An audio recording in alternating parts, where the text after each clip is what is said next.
My name's Doug Gifford, and this is a fireslide tutorial on tone. The first thing I want to say is that most of the determinant of your tone is going to be in your right hand. It always is. The right hand is where the tone is. Whether you're playing electric or dobro or flat picking, any of those things.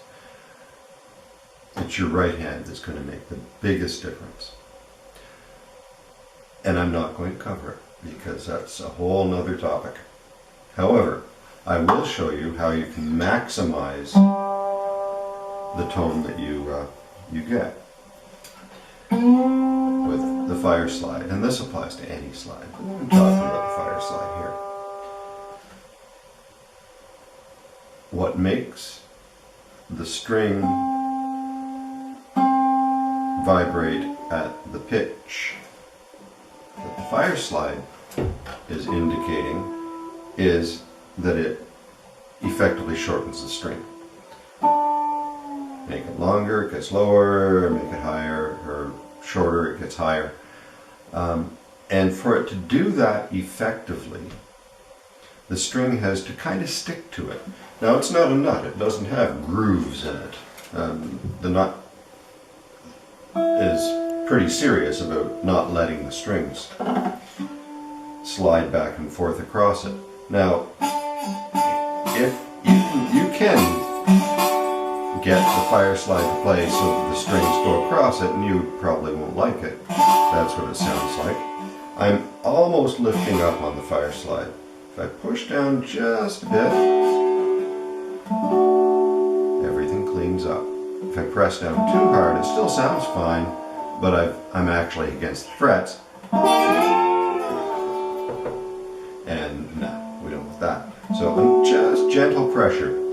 There's something about the plastic in the fireslide that seems to hold onto the string fairly nicely. The other thing that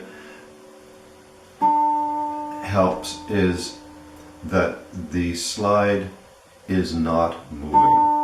Now, when I play that, I can feel the slide vibrating, which means that energy is flowing through the slide and into my fingers.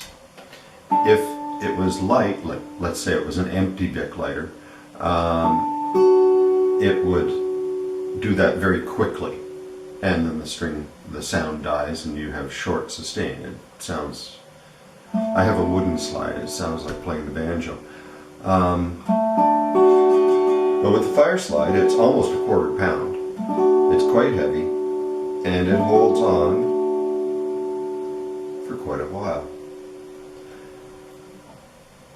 The heaviest piece, or the part of the slide that has the most inertia, is right in the middle.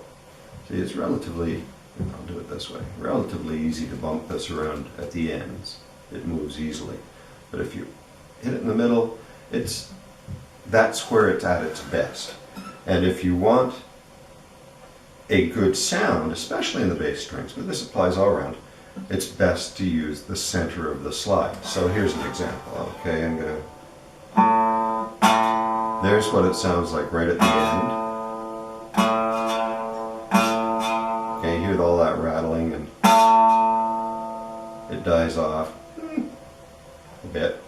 But if I put just the center over it, I can get rid of the rattle.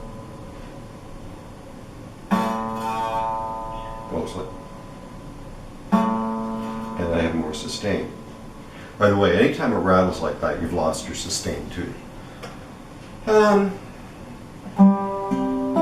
So, with the material and weight of the fireslide, and if you start using it well, you can get really good sustain. It shows up even more on my Telecaster because it has better sustain than a dobro.